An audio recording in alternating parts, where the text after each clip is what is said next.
Bros de Chile y Anthem, Arizona, welcome one and all. We got a Thursday edition, 4 o'clock my time, noon Pacific, baby. Coming to you live, man. We got the world champs have been crowned. We have NFL chaos, COVID confusion, crazy. And then we have my bro Spark. He's got so much on his mind, man. He slicked back his hair just for this episode, dude, because he needed room for that brain to come out and tell us what the hell is going on in the sports world. What is up, bro, man? Hey, man, we're 14 seconds into this. You're already talking about my head and how it appears and how large it is and how dense it is. Thank you very much. Welcome, MisippBROs listeners. It's a twisted Thursday, a tornado Thursday, because, man, let me just say, I am exhausted. Just exhausted with the headlines popping up just out of the NFL. And that's before we get into your, world champion Atlanta Braves. I believe they're on their championship parade route today. And we got to talk Buster Posey and the legacy he's leaving and what he's walking away from. Still at the peak of his powers. I got a whole lot to dish on Buster Posey. We promised to get there, and the MLB offseason, tons of free agents. This might be the most impressive, dynamic crop of free agents we've seen in a really long time. Will Major League Baseball even get to that point, though? Got to get past that December 2nd date. Chad sees a lockout on the way. We do, too. We'll dive into it. But first, and I mean first, we have to get I almost feel anxiety. There's so much going on in the NFL this week. Chad, did you keep up with all the NFL news? It went something like this. Derrick Henry got injured. Jameis Winston got injured. Von Miller got traded to the Rams. Adrian Peterson is back toting the rock, number 8 in Tennessee. Danielle Hunter, premium lineman from the Minnesota Vikings, out for the year. Aaron Rodgers, John Wick himself, testing positive for COVID. Melvin Ingram traded from the Steelers to the Chiefs, I want to say. Michael Thomas, farewell. We'll see you in that troublesome ankle later maybe not this year, but next. Deshaun Jackson released, and Henry Ruggs. Oh, is there anyone in the world you don't want to be right now more than that guy? Actually, I can think of a couple, but that is pretty brutal, and we will get to that, dude. What he did and what he is going to have to live with for the rest of his life by taking a life under the influence is beyond compare, dude. I cannot imagine what he's going through, but also I can't imagine living with that for the rest of my life. And you've got some insight on that, not your own personal weight on your shoulders, but you've come across some men that have to live with that have had to live with those repercussions of taking someone's life unintentionally, of course, but by product of some poor decision making. And while we're on that topic, I just want to start with this quote. There's a lot to unwrap on Henry Ruggs, and we won't spend too much time on it, but I came across this quote. Quote, "To whom much is given, much will be required," unquote. It resonates with me because Henry Ruggs is a prime example, unfortunately, I wish he wasn't, of a young millionaire, untouchable, red carpet treatment, spoon-fed, thought he was indestructible, these sort of things. I can't get into the mind of a man who would drive 156 miles an hour anytime. That's a felony in itself without the booze. The double felony is the fact that there was booze involved. Getting back to my point, so many options for a young millionaire. NFL teams have told their players, NFLPA have told their players consistently from the day they entered the league, you have resources. Call us any time of night. And I just came across this, Chad. The NFL reimburses any Lyft ride, Uber ride, taxi ride for any player, no questions asked. Yeah. No, there's no doubt, dude. And yes, they will give you resources, but we all know, dude, that when you get inebriated and you drinking that sauce, dude, all your judgments go out the window, dude. It is just in our lives. We've all seen it in different circumstances. You know, I mean, when I was drinking, dude, I could have called taxis. Okay. I could have called Ubers. I could have called Lyfts, dude. And it just doesn't happen because you think you're just, you're feeling good. You're invincible. Now, going 156 miles an hour in a residential area is even may I say, even worse than freaking just flat out just pegging the freaking gas pedal out on the freaking the middle of Nevada, dude. Okay, which I've done before, dude. I got up to near 120 one time. I thought I was aiming, not driving at that point. Okay, there was no one on the road. This is a long time ago, Marine Corps stuff. All right, this long being said, Henry Ruggs, dude, had all the resources, had everything, but you cannot teach maturity. And maturity is the problem, okay? And so, man, dude, it's just what he did, taking that woman's life, and I mean, just I can't imagine. Like you've said, and we're not going to go in on this so much, man, but it's a travesty. We need to speak about it. I have worked in the therapeutic community, working with veterans, overcoming substance abuses, overcoming this and that. Not overcoming, but working with it. And I've come across more than my share of people who have done what Henry Ruggs has done. Okay, killed someone accidentally, not on purpose, inebriated. Can't believe it. And let me tell you, dude, you don't want that. You do not want that. And not only that, in my experience, it is something that is almost, I don't want to say impossible, but it's so hard to get over on. You can do so many other good things in life and it helps quells it, but it's always in the back of their mind. And man, dude, that is one brutal way to end your career, end someone's life, your life. In an instance, dude, I mean, he's going to jail for a long time. We know that. But the point is, man, it's the jail in his soul that is going to be the predictor of his future outcome, and I don't like his chances. That is extremely heavy, and I can only imagine.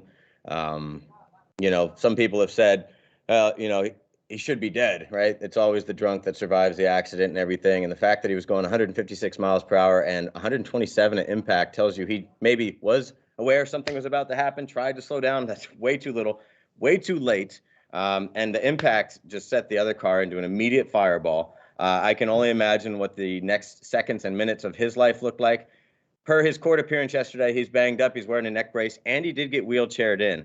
We're talking about physical wounds, we're talking about mental wounds, and just the ripple effect of lives changed forever. This serves as a permanent reminder to all of our listeners, to ourselves, the fragility of life and how quickly things can change. Yep. And Henry Ruggs went from just another young, polite Alabama man to... Well, I mean, how polite was he? Let's think about that, okay? Because, you know, they found in the car also a loaded handgun. That's the cherry on top of the shit cake. So, right there. I mean, how polite was he? What was he doing outside of football, you know? So, I mean, you know, you are a product of your environment, okay? And obviously he was running with some bad folk. And so this is what it got into, man. And I think right now he would have not liked to have survived that crash. That's what I get from most people that I have talked to, that they wish that they had went as well, you know. And it's just a bad situation altogether. Don't freaking do it, dude. Okay, don't do that. You know what? Like you said, bro, life changes like that. Like Bingo. That. And now this man he will never make another dollar off of his football talents. It took the Raiders just hours to release him. I could say outside of flipping burgers in jail, he probably won't ever earn a dime doing anything again. Maybe one day, 10 years, 20 years, 30 years down the road, maybe he can be some sort of a speaker against drunk driving. Not to be hypocritical, but really that's the only thing I can think to save any sort of face. He's going to have to find it in his soul to do something well in life to try to alleviate some of the pain that he's caused on others. Absolutely. So that being said, dude, man, that's brutal, dude. And then you got John Wick, dude. John Wick. Giving out cryptocurrency, dude. Okay. Yeah, you got some. I got some crypto. I got some $10 in Bitcoin from Aaron Rodgers to the listeners. His promotion. Aaron Rodgers sent Big Bro Chad here a little couple Satoshis as promised through his new deal with Cash App. They've paired up. He's doing promotions and he's literally sending out crypto. He sent $1 million worth of Bitcoin out to people that dropped their cash tag on Twitter. And that was something that was like, whoa, dude, I saw that. And I'm like, I got to get, and I put mine in and bam, dude, I'm like, what? Aaron Rodgers just, obviously it's not his money, but it's with the crypto.com. So anyways, long story short, he goes from that to, what happened to Aaron Rodgers? What's the news on him? I can't remember, dude. The news is that back in August, he told people he had been immunized. And so people just started assuming he's vaccinated, right? Well, per the NFL's rules, from what I understand, again, it's this isn't my expertise digging apart the new COVID protocols, but from what I understand, if you're not vaccinated in the NFL, you have to wear a mask around the facilities. You have to wear a mask during every press conference. And to this point, Aaron Rodgers has taken a lot of press conference interviews with no mask in sight.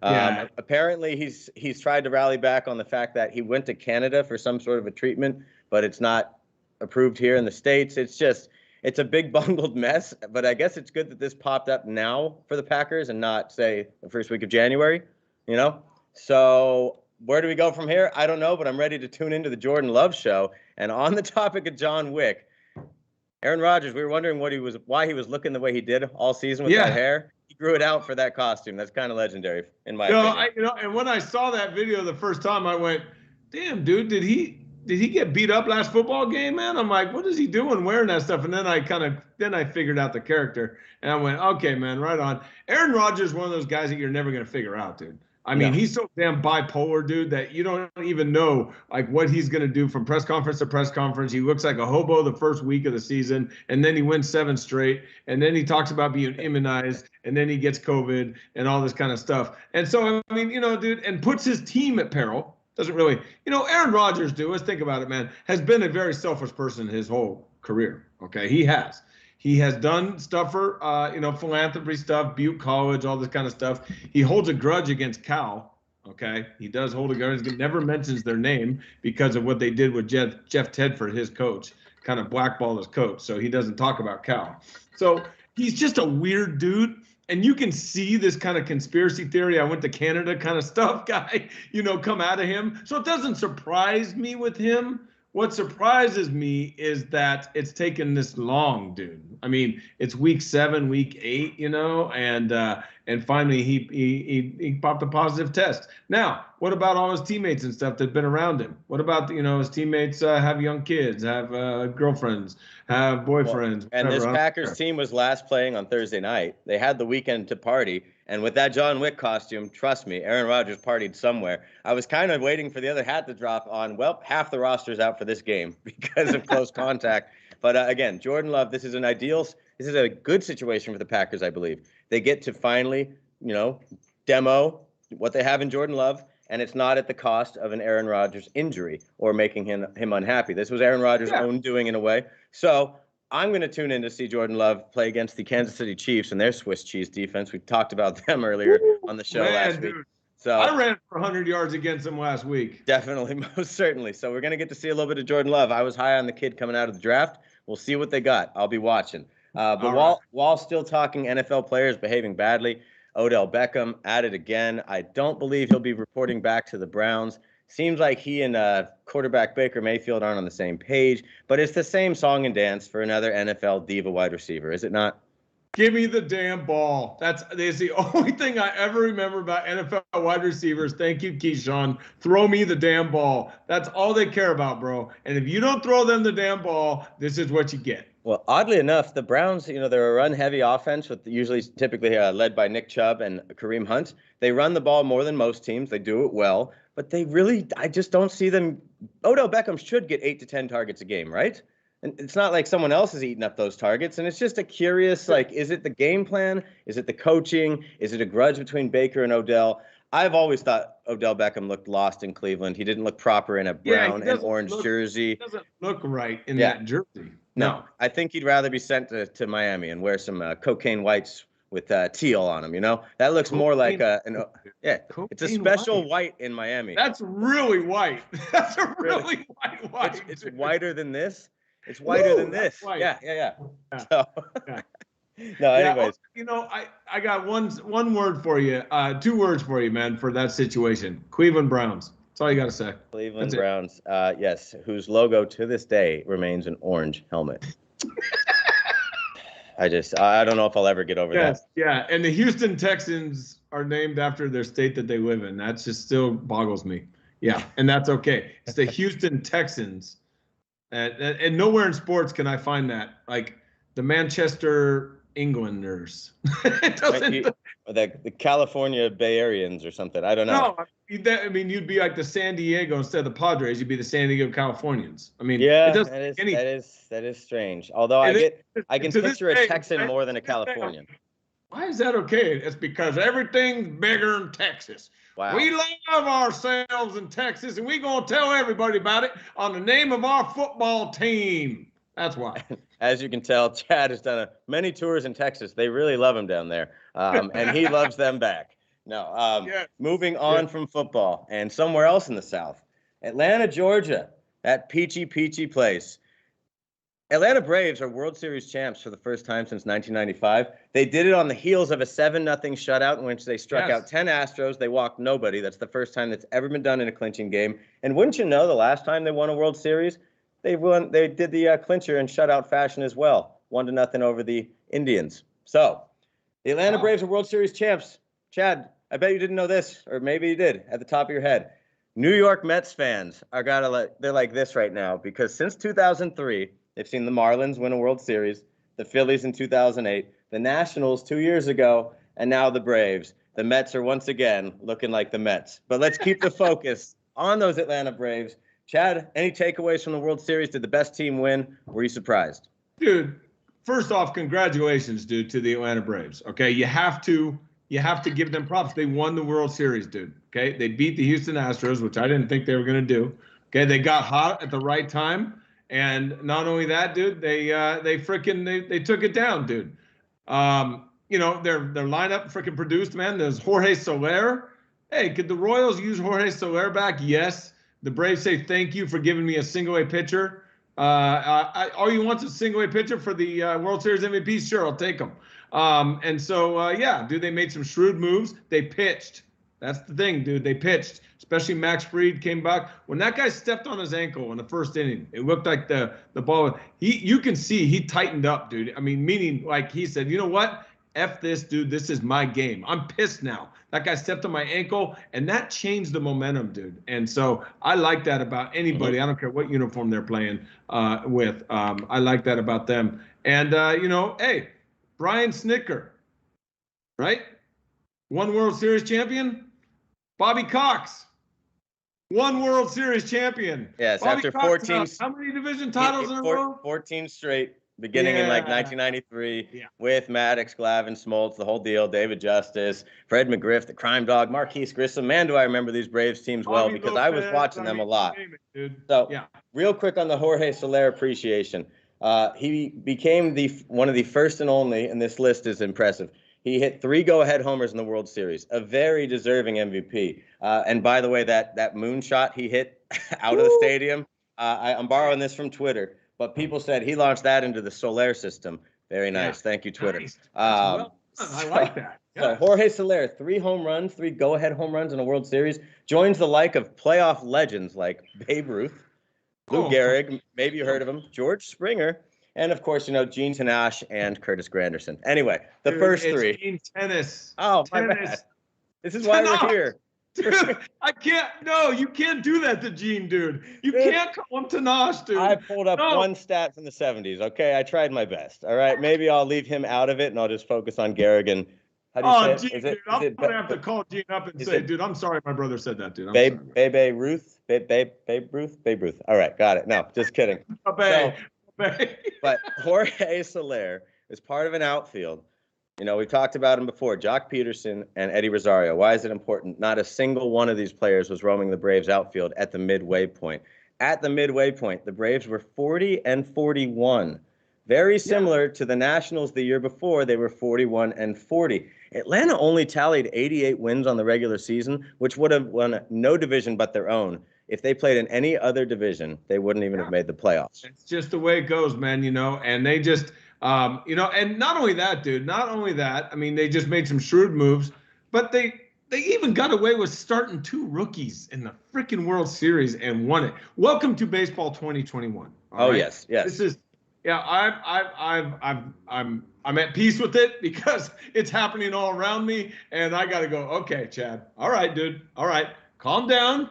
Calm down, dude. Don't get all pissed off because they're starting guys who have never played in the major leagues in the World Series. And I'm going, oh, but they lost those games, but it worked. It worked. They are hoisting the trophy. And one guy I'm way happy for is Mr. Ron Washington. Dude. Oh, yes. Wash, I am way happy for Wash. I see a picture of him on Twitter, man, smoking the cigar with the freaking trophy next to him. And this dude has helped so many guys in baseball. 50 years in the sport. And we don't need to go through the list, man, because you know what? Those guys know who it is. And he's just an ambassador to the game. And all this stuff about Ron Washington going to the A's now that Melvin Law, you think he wants to go from a world champion Braves to the A's? Well, no way. We'll continue that speculation another time, of course, because I want to keep it on the Braves as we transition to this. Pablo Sandoval just captured his 4th World Series ring. He's your active leader in Major League Baseball. So now we get to begin this watch. One for the thumb for Pablo. Where will he find his next World Series championship? Tune in to find out.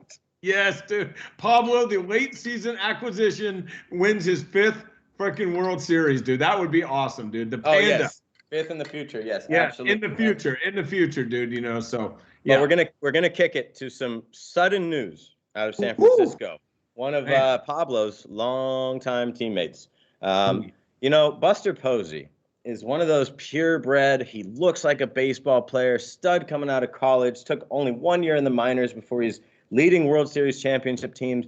His resume reads like this, and this is just a couple bullets. 3-time World Series champion, 7-time All-Star, 2-time Comeback Player of the Year award winner, 4-time Silver Slugger, Rookie of the Year, MVP, Gold Glove, and a batting title. I mean, that's the short of it. The only thing you got to say there is 3-time World Series champ. Oh, yes. All right. That's baller. That's baller. But not only that, dude, the guy is just, yeah, everything you read there, bro. But, you know, watching him, I've gotten to watching him, you know, probably 10, 20 games out of my life, dude. And he's just such a pleasure to watch play baseball. He's so damn smart. He does so many things that are not quantified in a box score or anywhere else. You can put the FX minus R stats to bed, dude, when you're talking Buster Posey, dude. And so with some analytics. The way, I don't even know what that meant, but anyways, but the point is that, you know, how he handles the staff, how he exudes confidence in young guys. You know who's I would see to take a step back next year is Logan Webb, because of no influence from Buster Posey out on the field catching him, dude. Okay, this is a big blow to the Giants, but you know what? Congratulations, Buster Posey, going out on top in his own terms. Okay, batting 300 last year. Okay. After losing last year to COVID and also a myriad of injuries, he's had his share of concussions, which he does not complain about. Okay, so he is doing for his family and for himself, and I'm really interested to see how he's going to describe it. You know, he's vanilla until you want a quote, and you ask like Andrew Baggerly and all these other Giants guys, Marty Lurie, who I know, you know, from my own radio show. You ask him about Buster Posey, and you ask Buster Posey an intelligent question, you'll get one hell of an answer. You ask him, hey man, how you feeling today? Vanilla question, you're gonna get vanilla. And so that is Buster Posey. Hey man, thank you, Buster Posey, for your time in one team. Wow. And let me tell you, man, that dog back there wants to thank Buster Posey also, dude. Most definitely. Well, thank you, Truffles and Kiwi, for the first dog cast we've had, dog appearance on the podcast. Yes. As it stands, Chad, yes, you mentioned walking away at, you know, on top. You know, could have on top would have been with a World Series title, number 4. But I get it. True. As a personal individual, he batted .304 this year. Again, his career batting average sits above .302 as it stands. And if he walks away right now, which he wants to, he walks away from $22 million. That's number 1. He could care less, I'm sure. And if he does walk away, he'll be one of only 6 players to hit 300 or better in his retiring season, joining guys like David Ortiz, Will Clark, Kirby Puckett, Lou Brock, and Roberto Clemente. Wow. Ooh, man, that's some tight company right there. I think Buster is satisfied with what he's accomplished. The money has never meant much to him. I mean, obviously he's made plenty. He does well with it. And good for him, man. It was, you know what, dude, it was a shock to the system to see that come across, though. It was, man. I was like, whoa, Buster Posey retiring tomorrow? Yeah, tomorrow. Now, Yeah. I have a quick note on this because this is a guy, Buster Posey's never wanted more of the spotlight than he's ever asked. He doesn't ask for it. He'd rather put the shine on his teammates. He's just a business professional, right? No flair, all that good stuff. And I didn't get any comments on the lack of a beard. I went full Buster Peach face here, man. This is Dude, the you Beard did, Bros. man. I was going to say you look about 10 years younger. Are you my 25-year-old brother, dude? Oh man, if I could be, I would be, but not today. Yes, in classic Buster Posey fashion, he's not going out the route of his own coach, Bruce Bochy, David Ortiz, and Derek Jeter, to name a few, aka announcing before the ensuing season, hey, this is my last year. Buster Posey got to witness the Bruce Bochy farewell tour. He doesn't want gold-plated bats and a plaque and a new Mercedes. This is very classic Buster. Very classic to just be like, I'm retiring. Oh, well, when? When are you retiring? Tomorrow. Yes. And after the season, so you can't give me like a goodbye and all. He'll come. He'll be an ambassador. You know how the Giants do it. He'll be an ambassador for the Giants until he doesn't want to be an ambassador to the Giants. He'll be like Willie Mays, dude, is right now. Okay. So, I mean, he'll always have a spot with the Giants, always come back once in a while, not very much, but he'll come back to the stadium and all this kind of stuff. But wow, I can't believe I'm talking like that to Posey because he, watching him catch, dude, if you watch him, one of the greatest things about Posey is, and I just from a thinking man's perspective, is that after the pitch, he'll be like throwing it back to the pitcher and he'll sit there and he'll look down and he'll be thinking, okay, what is this hitter doing? He'll look up at the hitter and then do the signs. Okay. I love that. And you don't see that a lot in today's game, man, because a lot of the signs are pre-programmed and these guys got freaking, everything on their wrist. But Posey is a true generational, not only generational talent, but for one team, dude, which I love. And he's going out on his own terms, and you gotta give him for that all the shine, I want to speculate on what the Giants look like moving forward, but we'll save that for another episode. I want to keep it dialed into the Buster Posey appreciation here, most definitely. And he did something not just for the Bay Area that Big Willie and Barry Bonds never did, but for the Giants franchise in general. 3 world championships, that's a lot more hardware brought home than those aforementioned legends. So he's a true legend, takes his place in forever for the Giants. And I say they're going to retire his number about 14 seconds after that press conference. So, yes. Or 28 seconds after. 28 seconds. That would be much better. And another signature Buster nuance when you watch him, and I know you watch closely, Chad, and you always do. Another Buster nuance that I've appreciated, I'm going to send you a video. I found a compilation video on Twitter. Thank you, Internet. It's just times where Buster caught what he knew was strike 3 and just starts walking off the field. And the umpire kind of makes his call later. Yes, I saw it, dude. It's such a great. That was awesome. Yes. Awesome. Many good Buster bits, but that was one of them. So keep just all class, dude. All class. They won't have another one like him. A lot of pressure for Joey Bart. Big shoes to fill. We'll see if he can. On that note, we got an MLB offseason that's looking us in the eyes. We don't know how far we'll get beyond December 2nd's potential labor stoppage. Chad, you're forecasting it. I just want to say, tell us what you think. Will there be a lockout with certainty? And then let's talk a little bit about some mega free agents in this class.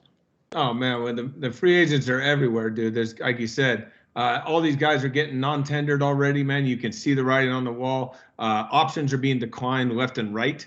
I would not want to have an option on me right now because it's getting declined because no one knows what's going to happen with the new CBA. I can see between here and December 2nd some trades going down.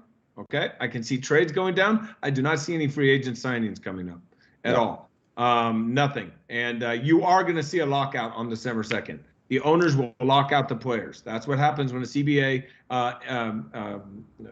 expires and there's not a new one in place. It's going to be a long, drawn-out thing. I believe they will come to an agreement, but they probably won't until they have to, which will be spring training time, dude. Yeah. And no, dude, you're going to see this. It sucks for baseball. It's just the way negotiations go. But they got a lot of stuff to cover, bro. I mean, this is new baseball now with all these new rules and the things. And now they can implement DHs, pitch clocks, umpires, robo-umps. You got all this stuff, including the money part of it. It's going to be a fight, bro. I could see a little delay to the season. That's what I'm thinking right now. Oh man, don't you dare push back my spring training, Rob Manfred and company. Don't you dare do it, because I want to be right back here in Arizona come late February, early March, like Yes, we dude. usually Hey, do. man, I want to be there with you. I love spring training, It's dude. one Come of my on. favorite times of year. On that note, Chad, I was looking at the top 25 free agents, and I get 15 down, and they're all stars. But I mean, starting with, you got your Correas and your Seagers at the top. We know about the shortstops, right? But also in this free agent class, Chris Bryant, Max Scherzer, Trevor Yeah. Story, Marcus Simeon, Robbie Ray, Javier Baez, Freddie Freeman, Kevin Gausman, Marcus Stroman, Starling Marte, Nick Castellanos, Kyle Schwarber, Carlos Rodon. I think every player I just named is an all-star. Damn, dude, that's a list. That's a list. That's a list. That's a list. That reminds me of also, man, because those guys have been around for a little bit, and the new CBA, dude, are also going to have. There's going to be a big fight over how long you have control over someone after you draft them. Because right now it's 6 years, and it's been 6 years, but the game has changed, and we know that's a younger man's game now. So I think that's going to be one of the biggest fights, because the Players Association is going to want 4 years. Okay, and then I want my guy to be able to be a free agent and collect. And the owners are going to stick to 6. That's going to be a big sticking point. But damn, that's a list, dude. Who do I want, dude? Let's see. And so that's huge. It's like, can I just make a team with that? Yeah. Just give me a team with those 15 guys. Yeah. I feel like you're competing. You might end up in the playoffs. Dude. No kidding. And the teams that have the most to spend, dude, are going to benefit the most. Obviously, right? You got the most to spend, you're going to benefit the most. I can see the Yankees jumping on a couple of those, because they need to make a splash. The Giants, dude. Now with Posey gone, don't think about this. Posey, $22 million, now freed up, and also what they already had coming off the books. The Cuetos, the Samardzes are gone. The Belt, they might sign him back. But yeah. So guess what, dude? They got serious dough to spend, but will they spend on free agents? I'm very interested. I see this happening. Free agency will come once again once CBA gets signed. Okay, that's a collective bargaining agreement. But free agents, I don't think these GMs are going to sign guys over 3 years, dude. I just don't. I think there's a whole new crop of these analytic guys in the front office, dude, and these guys are not going to want to put 6, 7, 8 years on a freaking contract, dude. It's going to hamstring them. I see this as the biggest fight now for the Player Association. And I do think the Correas and the Seagers, someone will get that 8 to 10 year deal, but they're kind of in a different class, where Nick Castellanos, I can see somebody going out the top of the top. Castellanos is the type of guy you get that 3 year deal. It's going to be his max, right? Like he's already 30 years old. He doesn't play a premium position, et cetera, et cetera. That's the type of guy you're saying isn't going to get the 5 year deals, 6 year deals like they used to. So keep an eye on that. We promise to keep the hot stove as hot as possible. Woo, baby! If off seasons of baseball passed or any indication, a lot of these signings drag out until January and February, and that's without a pending lockout looming. So it could get a little cold on that hot stove, bro. Dude, it's going to be ice, baby. Ice. Hey, all I have to say is it's basketball season, dude. It is basketball season. And, dude, I know you want to talk a little bit of Warriors. Let me just at least frame it with this. Stephen A. Smith and Rich Eisen were tweeting about the Warriors last night. Rich Eisen of NFL Network, that's his normal job these days. He's just a football guy. Stephen A. Smith basically said, man, these Warriors are playing defense, and it's already they don't even have Wiseman or Clay back. Also from last night's game, at one point, Jordan Poole had 25 points and Steph Curry only had 5. What is happening? And the Warriors are still winning. And beyond that, Rich Eisen says, these Warriors sure are fun to watch, which speaks to the whole Steve Kerr ball. Dude, I'm telling you, man, they are a good team. I know. And damn it, after I moved down here, dude, the game started at 11 o'clock last night. And so I freaking stayed up for how long? How long do you think Big Bro made it, dude? 12:15. Dude, 11:30, even worse. Wow. Dude, wow. I was like, dude, I was like, oh my God, I didn't sleep good the night before, so I was cooked. And so, but anyways, dude, the Warriors are they're a fun team to watch, man. They got their mojo back. Their defense. That's the key on every sport. Doesn't matter what sport it is. Even in auto racing, dude, you got to defend, dude, your position, right? So, I mean, did I just call auto racing a sport? Ah, damn it. Anyways, but That's why golf is not a sport, because there's nothing to defend. All right, so there we go, dude. But the point is, dude, baseball, basketball, football, you got to be able to defend, dude. And the Warriors are doing it again, and that's why people are talking about them. Even Rich Eisen, an NFL guy. What are you doing watching freaking NBA, Rich Eisen? I just found it, yeah, kind of eye-catching that he's finding the time to tweet about basketball, and it's about your Golden State Warriors, right? The Warriors join the ranks of 6 teams now that have 6 wins. Amongst them, the Miami Heat, the Ben Simmons-less 76ers, the New Look Bulls, and the Toronto Raptors have won 5 in a row. That's surprising. No need to dive into that just yet, but they're 6-3. No, but that's it. That's a cool place to start, man. NBA season's very long, as we know. Oh, very. 82 games. So those Lakers heard how old you were calling them, Chad. They've won 3 in a row. And the Warriors and the Jazz also 6-1. That's usually what happens after I call someone out. Yeah. That is what happens. The curse of the commentator. What do we got here? From the chat line, Ed Sims wants to remind you about the Montreal Canadiens when it comes to your Houston Texans. Dude! Nice, Ed! Damn it! Dude! Oh, man. You know what? I stand corrected, dude. Damn it, Sims. All right, man. Big E knocking me down, dude. That a boy. Nice pull. Nice pull. And nice. Very nice. From the producer himself. He says the course is the defender in golf. It's pretty good comeback. No, that's not a good comeback. No, sorry, that's tree, not a good tree in your way, not defending. The course is the defender, dude. Come on, man. Come on. No. For Chad, the defense is his own reluctance to get into golf, and he wouldn't know the difference between a 4-iron and a pitching wedge. Right? This is not true, dude. This is not true. Okay, I have golfed on a few occasions, and the reason why I don't even compare golf to any other sport is because I can teach myself to golf and get better at it. Okay, you have to already be good at baseball or football or basketball naturally to get competitive with it. Okay, that's not the story with golf. End of story. There you go. All right, and once again, Chad putting golf in the not a sport category because famously, his famous words, the ball does not move. Doesn't move. There's no athleticism to it. Also from the chat, Arizona Rob, hey, not too far, says, do you know why they named golf?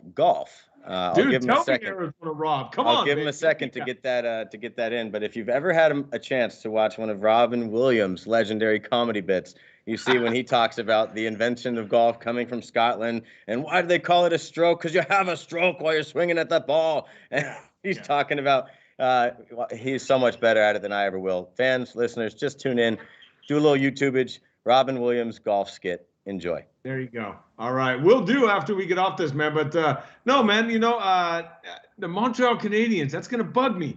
Damn it. All right, nice job, dude. Okay, well, that's still. Why do you name yourself after a country or a state? Come on, dude. It's ridiculous.